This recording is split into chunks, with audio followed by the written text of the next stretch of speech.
Okay, everybody, welcome to the NFT panel with this incredible group of artists. Big thank you to Mo, BTC Miami, North American Bitcoin Conference. I'm really going to get out of the way here. We're going to start with some quick introductions. So Olive, if you would please just take us away. Hi, my name is Olive. I'm a visual artist, and I've been in the space since 2018 in different capacity as a founder, and now I'm making art full time.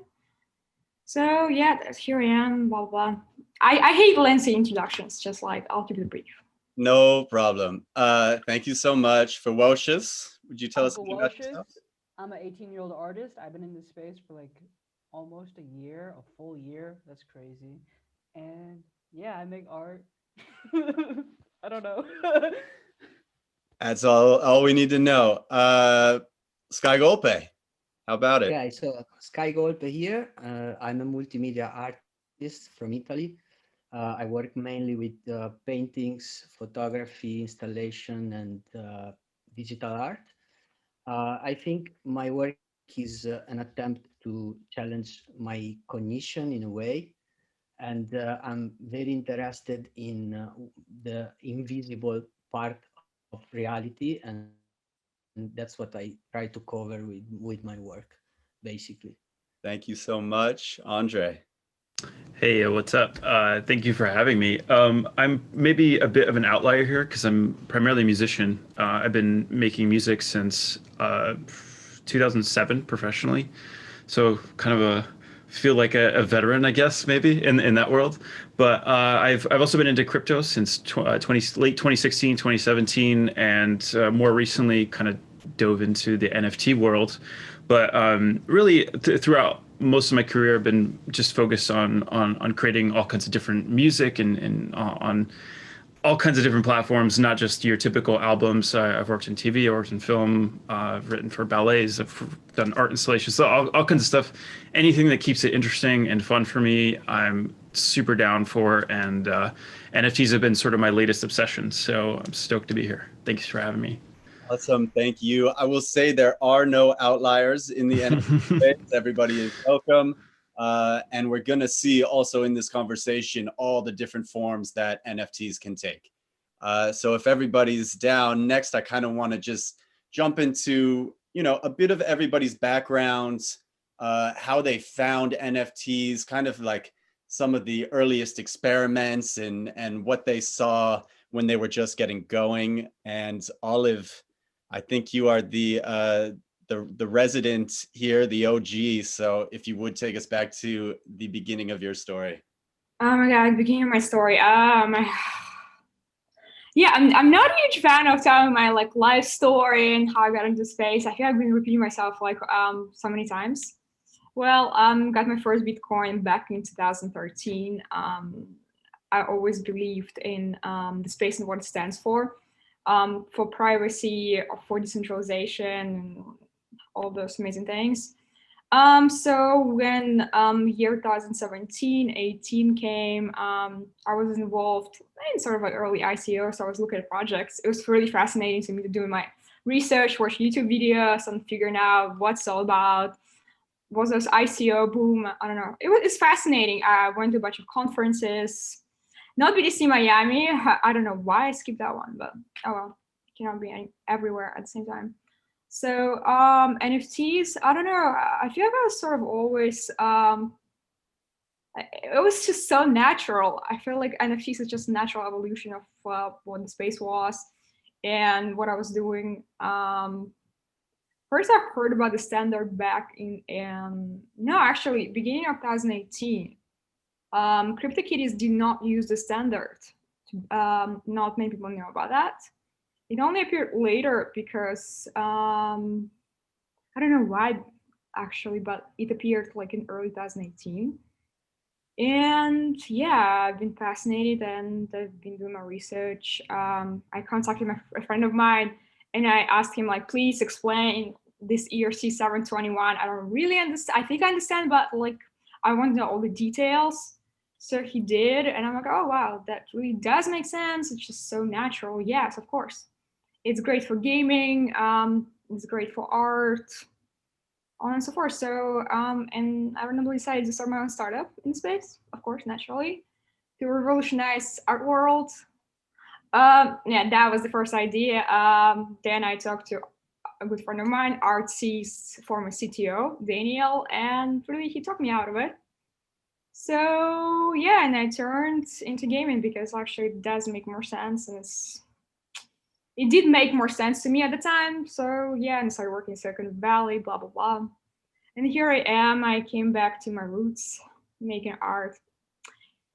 Yeah, it's my story in brief. My story is really, really long. You don't want to hear it all. So that's just vague outlines. Well, I Yeah, questions? appreciate, yeah, a bit of the early history and kind of like the genesis and the thinking around all of these concepts that would eventually mold. I think this was really an explosive year for the NFT space, and we found a bit more definition. Um, so I want to jump next to Fero, and maybe you can talk about, you were seeing some, I think, early success on Twitter and sharing your works, and I know you did some remakes of some album covers, and we've talked in the past about kind of, the traditional model for young emerging, digital artists, influencers being, you sell prints, you sell stickers, maybe you sell, a piece here and there. Tell me a bit about that journey, and then about how, you found NFTs and what that was like. Crypto's crazy. I love it. I mean, yeah, the path for me, I mean, all the fancy galleries and stuff, I was like, oh, that's untouchable. Like, me go to a fancy art school, like, how am I going to pay for art school? How am I going to do this? I can't afford that. So, that traditional art route just, I don't know, it seemed like I couldn't have that um at first. And then on Twitter, I was seeing 20-year-olds, 19-year-olds posting pictures of all their print orders, how they have a website and they sell pictures of their digital art, and they sell stickers, they sell clothing, and they figured out how to do all that. And I said, dang, maybe I can't sell a painting for a lot, but maybe I can move out this year and maybe start my life and become myself off of print money. So that's what I did. I started a website. I was selling I bought a printer. I learned how to make the prints. I got a paper trimmer. I was cutting all my prints. And I would go to the post office every week carrying like big boxes of my prints. And that's what I did for a while. And one day, randomly, didn't know anything about crypto. I didn't even really know what Bitcoin was. Nothing. And one day, randomly, I put a painting on my website for like $90. I'm like, dang, that's a lot of money. $90. Oh, sell for like a month, 2 months, just sat there on my website. But I said, hey, I'm making print orders. I don't really care. I'm happy. And one day I get an email and it says sold. And I'm over the moon with excitement, so happy. Whatever, I packed the painting, ship it out, kind of forgot about it. Never got a picture like showing that they got it. Nothing. Whatever. Time goes on, and then I get another email, and it's a picture of the receipt of the person who bought the painting. And they say, hey, I'm the guy who bought the painting. I love it, by the way. It's been hanging in my house, and I noticed you printed a certificate of authenticity and you signed it. You care about authenticity. Well, let me tell you about something that's all about authenticity and tracking and all that. And he told me what an NFT was. He explained it. He showed me super rare. He said, I love your work. I'd love to collect it, but I'm more into NFTs right now. So if you made NFTs, maybe I'd collect more. I don't know. Just check it out. Why not? And I was like, he's scamming me. What is this? Um, but no, I checked out Super Rare. I looked at all the platforms. I did my Google searches, and it's real. And I applied. I got into Super Rare. I followed all the people on Twitter, like going through Discords, clicking random people and just follow, and just analyzing everybody and studying and just like, whoa, this is a community, and whoa, there's people doing like tech stuff that I'd never even thought of. whoa, people who make commercials are like people. Like I thought it was just like companies. I don't know. I was like, oh, someone designed that shoe, or oh, someone designed that lens flare. And so I started talking to all these people, and then now it's my life, and I love it. I love it here. But yeah, that's my story. Amazing. Mattia, or Skygolpe, we've talked a lot about kind of your origins coming up as a street artist and, different experiments that you did. And I think there's an incredible experimental community in Italy. And many of the original super rare artists were Italian. So I'd love to hear a bit about your genesis, how you found the space, and kind of what this Italian community is like. Yeah, sure.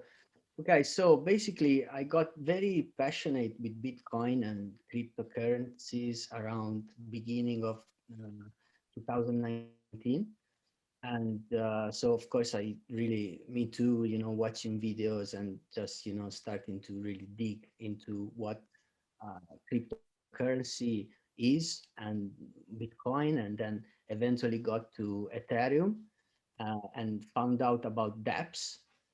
And there was a specific dApp, which is a decentralized social media. It's called Sand.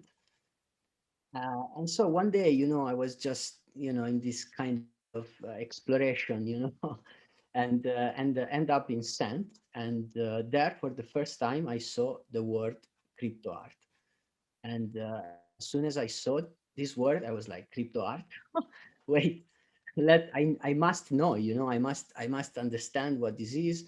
And so from there, made my research. But at that time, there was not many things available. I mean, there were a few things on the technical aspect, but not much like really as it is now, that there are a lot of information for newcomers and people can easily find that. So basically, I think I went in, in super rare because the name was constantly popping, and then I joined the Telegram, and there I actually met Fabiello, who is an Italian artist, who is one of these Italian artists, and so we chat, and he said, why don't you come on the Crypto Art Italia group? And there for sure you can find all the answers and you can meet many people. And so I did, and I was lucky enough to immediately get some amazing people in the community, super supportive, and especially I really became friend with Mattia Cuttini, who is one of the senators of of the Italian artists, and he really guided me, and like and then we really clicked, we became friends, and so he really explained me everything. So after that, I really took my time to study everything and as much as I could. For example, I never used Twitter before getting in the NFT space. So for me, it was a complete new thing, but I immediately understood that actually that's where the things were spinning in a way. And so I just took my time, research, and just really prepare a really solid launch, and then this is how my story began, and here I am basically. Wonderful. Thank you so much. Andre, I know, 2020 was obviously a difficult and interesting year for musicians, right? So I'm super curious because outside of, DJ Skrilla, who was in this space since the very beginning, you were one of the very first prominent musicians to step into this space. So I'm curious, kind of about the year that you had and the innovation that you saw that was happening here, and where you think this applies to musicians. Yeah, so to your point, it's been kind of a tricky year for musicians in general. I mean, really any creative endeavor has been kind of tricky when you can't be in a physical space with a lot of people. Music, I think 80% of income typically comes from touring. So when that goes out the window, like people are obviously like, okay, what do we do?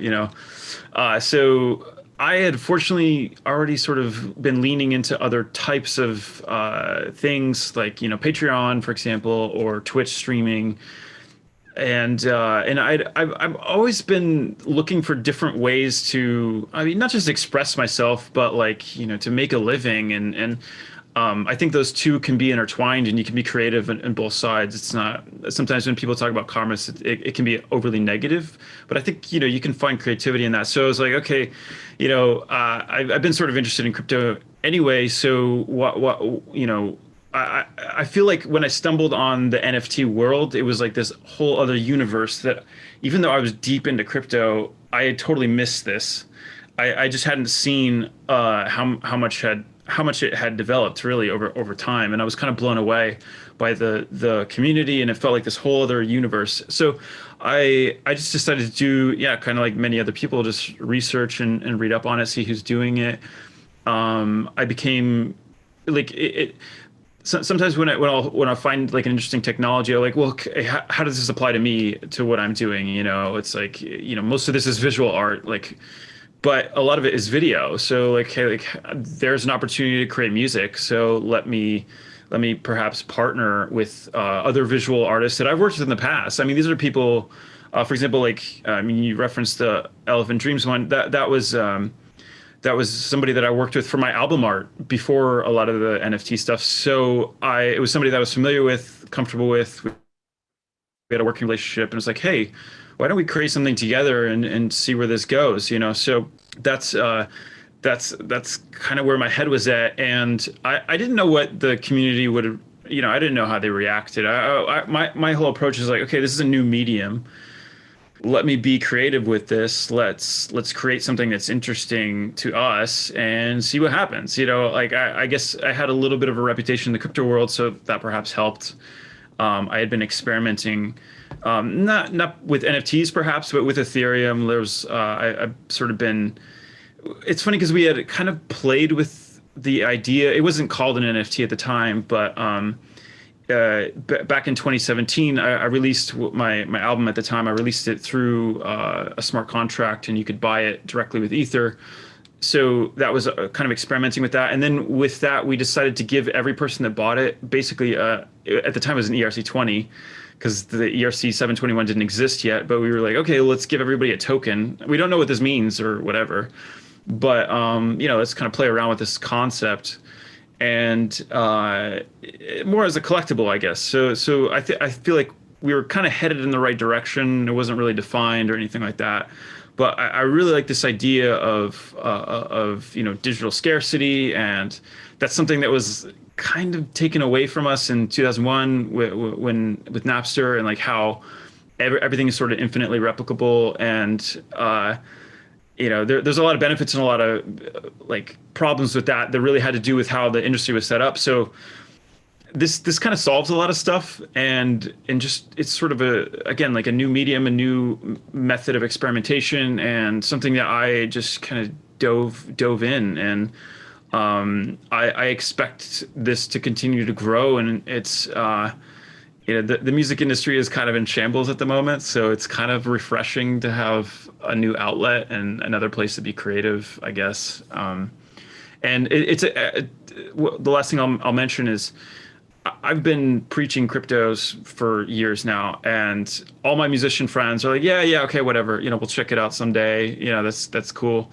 But this is like the first thing where they're like, oh wait, what is this? Like, tell me more. Like I want to learn about this. And like, there's people like Toki Monster or like other people that had just entered the NFT space without, like people that I know are just like interested in it, not even through me, so it's sort of like it's becoming a lot bigger than where it even was, a couple months ago. So it's very cool to see. Anything that supports the arts is cool in my book. So yeah. Yeah, I mean, a couple things here. I think something you said about 2017 really resonated. Like, let's give everybody a token. We don't really know what it means, but and that was just that year, right? But beyond that, like something everybody touched on that I think is profoundly important is this idea of community, right? The idea that you can come into this space and there's so many people willing to help and collaborate and experiment, and we don't really know where we're going, but we can figure it out together, and we can push limits and boundaries. And it ties back to something I wanted to ask you, Olive, is that when I think of you, I always think of you, right, as being first to places, and I always think of you as being just like this incredible innovator. Like, I think you had one of the first drops with the Halloween release, and then the first pack release on Nifty Gateway, and the first fractionalized artwork release on Nifty Gateway. And so what does it mean, I guess, to be an innovator in this space and see forward, and to use these new technologies and combine them with art? Well, thank you. I mean, I've never thought of myself as an innovator. I have an intense ADHD, perhaps. That's why I'm always bored. I always want to try something new. That's my personality trait, I guess. I don't know. And I want to try something that nobody has done before, because for me, doing the same thing as everyone else is just boring. And I have a low tolerance for boring. So that's why I always try something new. When I'm not doing something new and interesting that I'm repeating myself, I don't know, I don't feel like I'm evolving as an artist and as a person. That's just like a thing I do, as I'm not explaining that. Yeah, talk about one of those drops, if you would. Like, I think specifically when I saw Unbearables, that was like it was a market shift in how I was thinking about this. And you do this, I believe you call it conceptual figurative work, right, where it presents in a way, but there are many different layers to it. So maybe you could speak about that drop in the context of the beginning of COVID, and kind of where you came up with the idea to do a pack. Right. Oh my God. I don't think that variables were necessarily a plan, really. My subject matter of my art, I mean, my general practice is really wrapped into the concept of now. I believe the artist has an obligation to be of her time and really reflect the cultural shifts and COVID. I mean, even I've been creating them back in March and April. I already had a feeling that's going to be very significant, because the lockdowns were really right. I mean, they were happening, and yeah, that was pretty fascinating, pretty scary. A lot of things were changing, and I think Unbearables foreshadowed that. They were essentially cute bears, but like there are layers of meanings behind each and every one of them. They represent things that I find really unbearable, unbearable at the time, and I still do, actually. The oil crisis, the stock market collapse. That was really brief one back in April, if you remember that.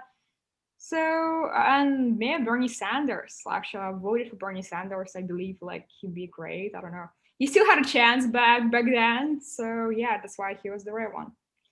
Well, basically each of the bears are essentially the collectibles. If you collect all of them or some of them, they will make an artwork.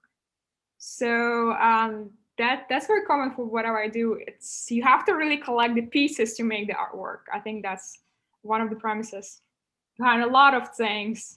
A lot of people don't I don't think anybody has collected them all. It'll be interesting.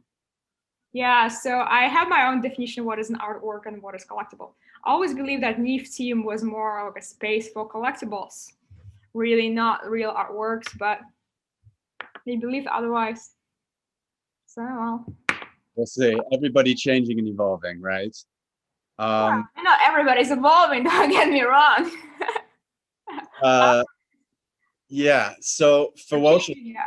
I wanted to talk with you about just kind of, I guess, the younger generation of emerging digital artists. You came onto the scene with such energy and enthusiasm. I think it was immediately infectious. And I mean, and it's so interesting because I think your artwork also conveys so much emotion of this person, like coming up and wanting to like discover, and so much excitement about what is new. And I don't really know what the question is here, but I view you kind of as a leader amongst a younger generation looking to new models outside of the traditional art world and finding new ways to monetize content. So perhaps maybe you could just speak on that and some of like the high moments for you in 2020. I mean, this space, I feel like it's everything I needed. Like, I don't know, being 17, a senior in high school, it's like, oh, what college are you gonna go to? Oh, scholarship. Like, oh, you have to apply. All these deadlines and teachers being like, oh, like, did you do this? Did you do that? Who are you? And like, I would sit in class with my friends and be like, so like, what are you gonna do? And they're like, I don't know. Or like, what do you want to do? Like, I want to be a clothing designer, but that's not allowed. So like, all these kids have these dreams, and all the teachers and their parents are like, oh, you can't do that. That's not realistic. Don't do that. And I mean, I always knew in my heart I wanted to do art, and I would have done anything, and I will do anything to make this happen and to keep going and innovate. Um, but it's hard. And with the NFT space, it showed me and showed a lot of my friends that, wow, like, I'm being appreciated like for the first time, and wow, like, I can sell my art and just like sell it and not have to do a commission for this person or do that. And I don't know, it's so much freedom, and I would love to show that and keep talking about it. And I always bother everyone. I'm like, do you know about NFTs? And try to explain it. And I don't know, 2020 changed my life. I mean, I moved to a house, I moved states, I live by myself, and there's no way I could have afforded that because the same year in January I sold that painting for $90. I couldn't afford moving out, and now I can, and now I have my own space to paint, and I can just paint and be me and not like be sad and worried about like family or other pressure, just myself, which is weird. Yeah, I think that's also, something I've talked with Olive a bit about is, like it's a place that is so experimental and new and unregimented that it gives people a chance to just, I guess, explore new mediums and new types of expression and do these collaborations. And, each time, I guess, as a collector, each time I, you know, end up acquiring a piece of work, I think, this is just a chance for somebody to continue their practice and to continue to grow. And, it's a signal to them that, they should continue pursuing in their hearts what they feel is the right direction for them to go. And, it's messy and there's experiments that fail. But ultimately it's kind of just like this beautiful thing that's grounded in, I guess, this community. And beyond that, like the ability to put Ethereum in other people's hands to drive adoption, to spread awareness about how to use, this digital currency and the different means that we can be transacting across the world is super cool. So Skygolpe, I wanted to really touch on and dive deep into kind of the exhibition work that we did together and how a tech stack is meeting, an artist is meeting an architect and designer, and how this is putting, together a new type of show that all can be viewed in VR from people's homes. So Yeah. maybe you want to tell that story of kind of, I should pause also and say, this is Skygolpe's painting, Fewocious's skateboard, Fewocious's shoes, and Olive Allen's print. So it's amazing to be a collector of digital. I still like physical things, but let's talk about like the full other side of, just an entirely virtual environment, digital world for digital art, and what that was like. Yeah, sure. So I think you really touched the right point there, because I think the really amazing thing was to really being able to combine three different disciplines into the VR world, you know? So of course, like starting from my art and then brainstorming with Daisy, who actually designed and created the building uh, for the exhibition. And then as a last piece to work with Serena Tabacchi for the curation. So I think this was really the key point of this event, because I think art in VR, in a way, it was already being made and is something amazing. And we'll talk a bit about that later. But what was really my aim, and also when we spoke at the beginning, you know, it was really to also try to bring different aspects of creativity and of different minds to actually create a full event in art event in curated art event in VR, you know. And this for me was really incredible, because first of all, I was kind of newbie in VR. So you know, it was like a storm that came, you know. So once we made the plan, I got the Oculus. I actually bought the Oculus for to make this event, and made some training. And the more I was doing the training, and the more I was understanding the possibilities that are in VR, I was so excited about it, you know. And I must also say that to view like your art or any other artist art in VR with VR is something like incredible, you know. Is a totally overwhelming experience.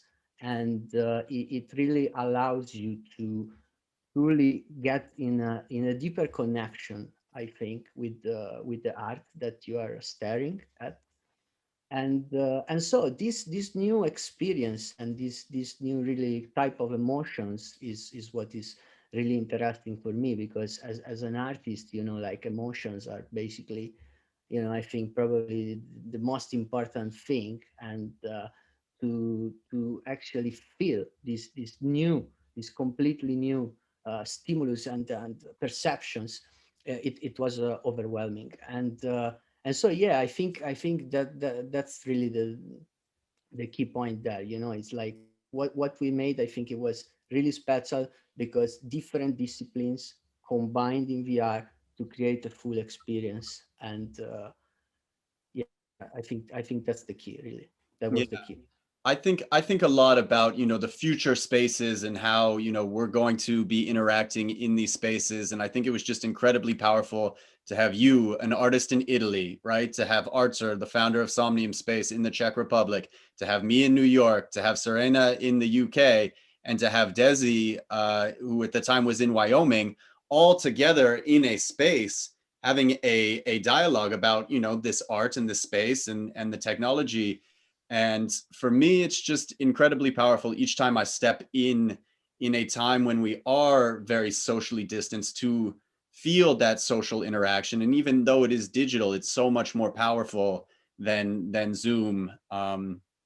So Absolutely, and it's also something new again, you know. So of course, physical as a great importance, as we all know. But new experiences can also help, I think, to then value physical in another way. And I think that it was good overall to have this break, because it was a good moment of reflection for everyone, I suppose. And I'm sure that at least for the when everything will start again, at least for 5-6 months, we will be all more aware, you know. And we will give importance also to things that maybe before they were kind of giving for granted, you know.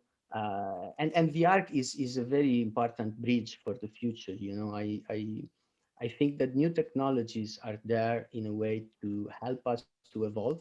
And so is then how you use new technologies that can really make a big difference, I suppose. yeah. Um, so Andre, I go back and think about when Elephant Dreams was released, and that was a project you did with Andres Reisinger, right? And I think it was just a marked turn, and we saw this incredible upswell of audiovisual NFTs. And I'm just curious, kind of, it, at the time it blew my mind. Now it seems so natural and but I would love for you to, you know, speak more on that and kind of the emergent opportunities that you see for musicians in this space. Yeah, I guess it perhaps seemed obvious that it was like, I guess like we were sort of limited by the format itself. Like, okay, so like for those of you that don't know, like, you know, typically with this stuff, you're limited to maybe 50 to 100 megabytes. So, you know, there's kind of a technical limitation as well. So you can't do like a full feature film as an NFT, obviously. So you're kind of limited to these loops if you want to think about it that way, which musically makes total sense. I mean, like I'm very used to working in that sort of frame of mind where, for example, like when I'm working on music, I set a loop and it's just always going and going and going. And then I'm coming up with new ideas and adding to it and taking away things and moving things around. Like that's the workflow. So it actually felt quite natural. And I think a lot of musicians approach this, like once they understand it's maybe, if you want to approach it like a loop, like you know, maybe a minute loop of music that sort of falls into each other and you're not quite sure where it starts, where it ends, you know, like that is a very interesting creative challenge, and but yet a comfortable one. So, you know, typically with, you know, modern commercial music on Spotify, you know, there's a verse, chorus, bridge, chorus, maybe a key change, you know, like it's a very structured format. So this is just a nice departure from that, where it's not, so it's sort of like, it's familiar but different. And then when you add the visual element, which I think a lot of people that write music think visually as well. Maybe they're not visual creators, perhaps, but you know, you're creating a tone, you're creating a mood, and once, for example, like if you find a visual artist that you like and you pair it together, you know, you can write music that fits that mood, that's sort of complementary to it. It's like setting a tone. It's more nuanced. There's something really nice about it, and the other thing that I was kind of thinking about as we're talking about this is, obviously VR is amazing, and physical shows and like all of that stuff is great. But there's something kind of like contained and nice about the format where I assume a lot of people are consuming this on a device, maybe a phone, maybe a computer screen or something like that, and it feels like it's the right pace for the internet for a lot of people, maybe. So I'm kind of still thinking through a lot of this. I don't know, maybe this won't age very well, but like it seems like an interesting, kind of a nice happy accident of a merging of a lot of different things that I think a lot of musicians are actually quite familiar and quite comfortable with. So that's sort of how I think that's why a lot of people are gravitating towards it, because it's like, oh yeah, no, this is cool. You're just creating like a mood for a second. You can live in it for a moment, or you can keep scrolling. I don't know. Like it's sort of I would hope that people would spend more time with it and you know absorb its nuance. But you know, I also am aware that people cycle through stuff a lot. So I don't know. It's kind of like it can be a lot of different things, I guess. I hopefully answer the question. I don't know, but yeah. I mean, it was wonderful, and you know, I think to point, your collaboration with Arc4G was those like perfect clean loops. You know, I remember them just so beautifully and powerfully, and you know, he creates those incredible visuals, and I thought that was just such a beautiful marriage. Yeah, he's such a talented visual artist, and I feel like he's been creating these. I feel like they're unfairly categorized as like satisfying loops. I feel like there's so much more than that, but you know, like it's okay. Like how do you take that and create? It's a little bit of sound design as well, so it's pulling from a lot of different worlds that aren't just your typical song. And one thing that I really like about it, it's not like it so okay, like with music, everything's like on a grid, you know, so it's very measured. The time is very like rigid, I guess that's the only word I can think. But this is a lot looser. You're kind of like like the music can move with the image. Like so it's a really fascinating way to write. Like all of the stuff that I did with Arc was like off the grid, and I love that. Like that's it's like adding kind of a weird human element to it. Yeah. Yeah. So I could talk with all of you for eternity. We're running out of time. So I guess, last words all around, something you're excited for in 2021, and let everybody know where they can find you. So go for it, Olive. What I'm excited about? Oh my God.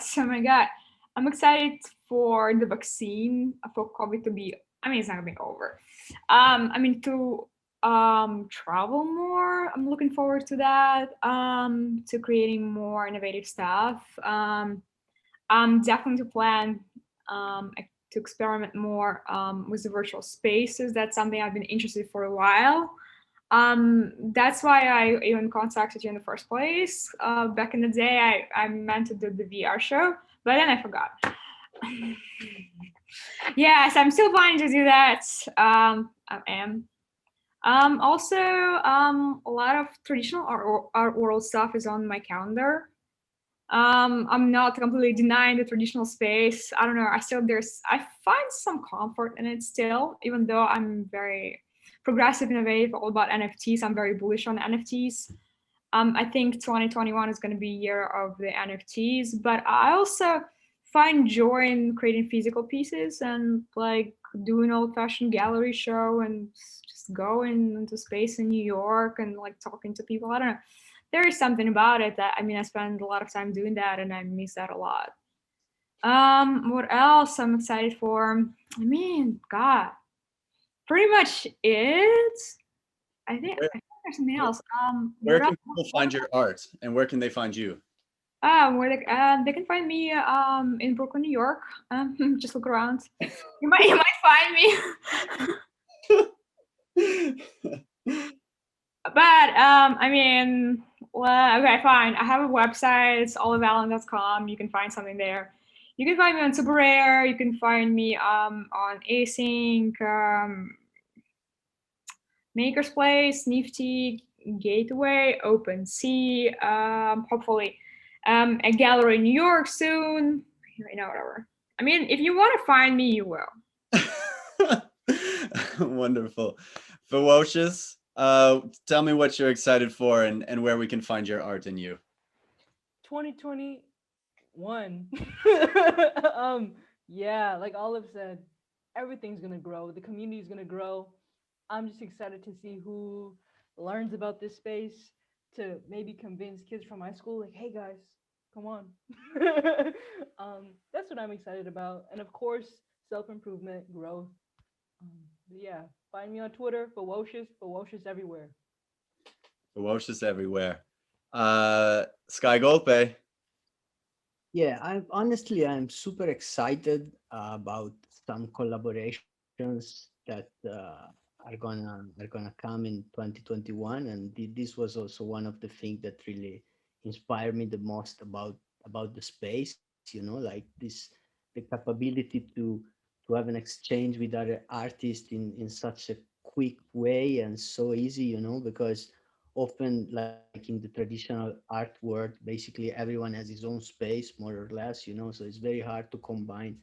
Whereas here, like, we are all in the same space, and like, so it's so easy. Like, and for me, every time is such a creative exercise, to deal with such talented people. And and this year my mind has grown a lot from this, and next year I really want to progress with this trend, and then of course start finally to experiment much more in the studio dimension through audio and video installations, and this, which is basically, my biggest passion is installations, and so I can't wait to really focus more on that side. And pretty much it. And you can find my work on Super Rare, on Nifty Gateway, on Non Origin, and probably soon on some other platforms too. Super. Andre, take us home. I guess I'll go last. So, I mean, the problem with going last is everybody kind of already said a lot of the stuff that I'm thinking the same. Obviously, travel, vaccines is all great. Maybe I'll just mention a couple things. Like I'm quite excited about exploring. I'm going to be building sort of an event space within Decentraland, so I'm excited to explore that.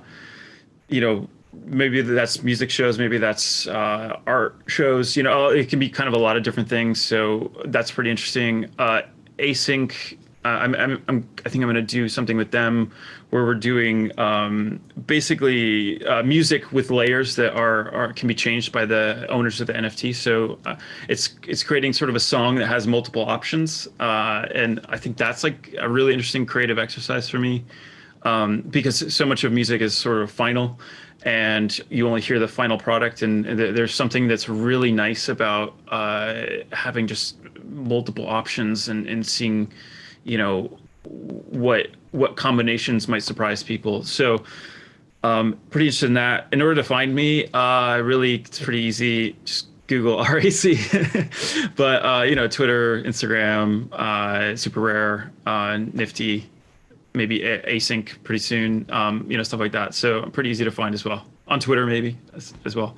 And thank you for having me. Appreciate it. All of you, thank you so much for the time. You're all incredibly special, important on this journey. It's gonna just continue and be so crazy and mind-blowing. I cannot wait for what the future holds. Special thank you to Mo, BTC Miami, North American Bitcoin Conference, for having us. And we'll talk to everybody later. Yay. Yeah. Thank you. Bye.